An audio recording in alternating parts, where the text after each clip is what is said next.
All praises, glory, and honor to the Most High. Owner, creator, and possessor of all things.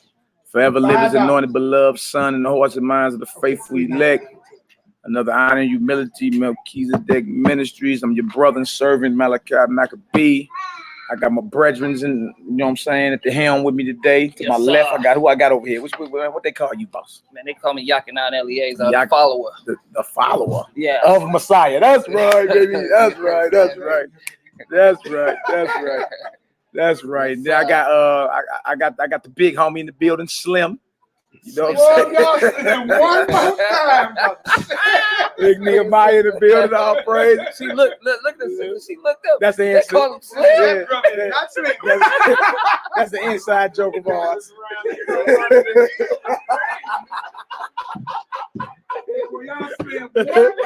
Oh man. You did. Hey, I think Judah's gonna come in. And then We ain't weird, y'all. the big broke Nehemiah. Then we got Judah the shooter gonna pull on up. So all praise and glory. Now y'all give me a Yahoo in the chat if y'all can hear me. Give me a Yahoo. Give me a Yahoo. No, that's an inside joke of ours, man. He know what I'm talking about. And we don't mean no harm either. We don't mean no harm. I was born 200. We got an out-of-town family. We got a whole bunch of out-of-town family in the building. A lot of family, man. Yahoo, Shabbat Shalom. Thank the Most High for blessing them on their journey. We got the family of my Joshua Triple J to be on the chat. Yahoo, my brother. Yahoo. Feel me? We got our sister Simply J in the building. You got coming up here today. Yeah. Yahoo, all praises. We got Catch a Chat, sister Masoria, Savannah, Georgia. Hallelujah. Yeah, that's Catch a Chat right there. That's Catch a Chat. That's Young Ellie. Yeah. TT Noy Tay be on the chat. Yahoo, all praises. It did. Garland Dixon be on the chat. All praises. Blessings, my brother. Bantamweight Dre in the building. All praises. Yeah. It's like Dre's second home. He always to work. Yeah. I called him last night. I said, "Where you at?" He said, "At the truck stop." And I'm like, "At Love's?" He's like, "Yeah, Love's." I'm like, "Oh, okay, come on through, man." Dre, like, I'm already here. What you mean where I'm at? I'm here. You think I'm at? All right, so all praise glory. Now, y'all see the title, the Decisive Decree of Death, part 2 of what we went over last night about what happens when you expire. We went over what man is made of, body, soul, and spirit. Going hard in the pain and debunking the whole reincarnation theory. You ain't been here no 200 times. You don't got 200, 300 times, 50, 1100 times to get something right. You dig? You got one shot, don't miss. Right. If you knew that, you'll take this walk way more serious, because it is a serious thing, man. Souls and salvation is on the line. That ain't nothing to play with. A lot of people think it's all about the funnies. It really ain't. You feel me? So we've been going over that. Went over a little bit of Abraham's bosom yesterday, last evening. We about to get into then we bagged that up with the works of Josephus. Grab me that book right there. You know, he had a debate 2,000 years ago with some Greeks about what happened when you die. You feel me? It lined right up with Luke 16, the parable the Messiah gave about Abraham's bosom. Luke 16, starting at verse 19. He went into a little more detail about if you wicked, you get jumped by some hideous angels. You get drugged to the place of torment. And y'all, this ain't even the final judgment. This is just, in other words, everybody don't rest in peace. If you've been evil, it ain't no rest. OIH. They say that now, don't they, boy? Rest in heaven. Rest in heaven. They say rest in hell. Yeah. It ain't no, if you've been evil and wicked, there is no resting in peace for thou. You feel me? The only ones that's resting and waiting on the resurrection are those in Abraham's bosom, and that are those who have lived a righteous life. You understand? Commandment keeping in the faith of Messiah. That's your best bet. It make it into Abraham's bosom if you die before the Messiah returns. So we went into that as well, and then it showed what happened to the just and the unjust, and how there ain't no passing over. You feel me? It ain't no like, well, dang, that's my homeboy over there, man. That's, you know, dang. Hey, man, I want to talk him into coming over this way. No, once you give up that last breath, the judgment's set. You feel me? And then look, and that ain't even the kingdom of heaven. That's just the resting spot, the custody for souls until the resurrection comes. All right. Now either you've been righteous or you've been wicked. You see, knowing that that almost scare everybody into getting it right. Like, dang, you know what? That ain't no. You feel me? If you knew you had 200 shots or something, you wouldn't take your first shot serious. You wouldn't take that serious. You feel me? Some people teach you your great grandfather, or in y'all case, great grandmother. You know, you can come back every 3-4 generations. I mean, you can have the spirit of them on you, like, boy, you remind me of your granddaddy and all that. But that her soul is her soul. You feel me? Your soul is yours. We read in this Josephus also, there is no transmigration of souls. Every soul must be returned to its own body at the resurrection.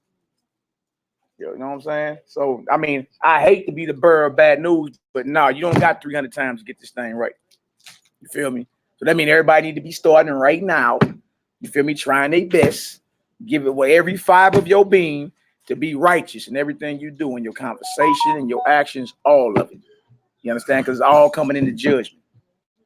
You dig? So we ain't get to go into everything yesterday. We're gonna finish it off today. We're gonna go more into it. We're gonna read out the what's that, the student picker for right there? Yes, fourth book of Ezra. The fourth book of Ezra, chapter 7, verse 70 through 140. 70 missing verses out of the end of second Ezra, the 14th chapter in the Apocrypha. It's found in here. Old Testament student picker for volume 1. All right, and then all I was gonna do was second witness what we read yesterday. You feel me? And that means everybody to make their call in their election sure. This is a serious thing, man. Nothing to play around with. Souls on the line. You got one shot, don't miss. It ain't like you can't do it. We choose to control ourselves in certain situations. We choose to. In certain situations, we act like our emotions is gonna be an excuse to the Most High for going off. That ain't true. No, like that's like me saying I got angry and that's why I killed everybody because I just was so angry. They're gonna, the judge gonna be like, yep, life without parole. Next. Look what you made me do. The devil made me do it. Yeah, I hear you. Next. 40 years. You see, so men and women, don't allow your emotion to convince you that you got the right to go against the Most High. You got the right to do something you know you ain't supposed to be doing. Emotions don't hold up in court. If they don't hold up in man's court, what makes you think they're gonna hold up in the court of the Most High when it's judgment time? That's the truth. You feel me? It's just the honest to Yah truth. So hold yourself to that high standard. Or if you see somebody that you perceive to be above you in knowledge or whatever, now you see them doing something that is not that goes against the Most High's law. Yeah. You know, I mean, you can't fool yourself into believing, well, you know, they're more knowledgeable than me in the scriptures and stuff like that, and I done, know that this is not going. This, well, I thought that was the police, man. Yeah. Hitman for Yah, bro. What you talking about? Come on with it. Shabbat Shalom, family. Shabbat Shalom. Y'all come on in. Shabbat Shalom. Come on in. Y'all know all the sisters sitting over that way. Y'all come on in.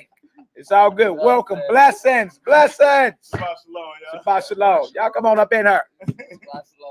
Let's get her done. Good to see my brothers and sisters on this beautiful Shabbat. But finish your thought, brother. What you saying? But yeah, this in short, you know what I'm saying? If you see somebody else, doing something that that goes against the word of Yah, and you perceive that they're above you, you can't fool yourself into following them. You know what I'm saying? That's basically it. That's the truth, man. That's the truth. You feel me? It gotta be the word of the Most High and nothing else. All right, word of the Most High and nothing else. All right, Nee, if you can share this across social media for me. Let me shout some of these people. I got the city, get it. Y'all good, my brother? Good to see that face, my brother. Yes, sir. I who y'all we got up in the chat. Andre Ingram, Shabbat Shalom, family. Shabbat Shalom. Iris Stevens from Texas. Shabbat Shalom, my sister. Well, you from up here, but I'm surprised we ain't seen you this. Hopefully we see you this holy day season. All right, Poppy Shoe, my sister from DC. Shabbat Shalom. Shabbat Shalom, Shalem. All right, Ezekiel the prophet. Shabbat Shalom. All praise. Eliyahu Gabor. Shabbat Shalom. What's the word? Judah Mack. What's the drill? All right, Shabbat Shalom. Shabbat Shalom. Jayafri, my brother. Shabbat Shalom, Hebrew. Noite, TT Noy, you in the crowd. Shabbat Shalom, my sister. Amuna Ariella. Brent Blake, my dirty South brethren. Shabbat Shalom. Tasha Robinson, AJMC Henry. Y'all in the building today. All right. Queen Tings, Proverbs 31. Shabbat Shalom. Bina Biv Yahudah Yasrael. My sister with the longest name in Israel. Blessings to you, my sister. I ain't seen you in a minute. Good to see you in the house. Kilau Lam Kazdo, my sister. Blessings. All right, y'all. We got our family in town once again. This is a beautiful Shabbat.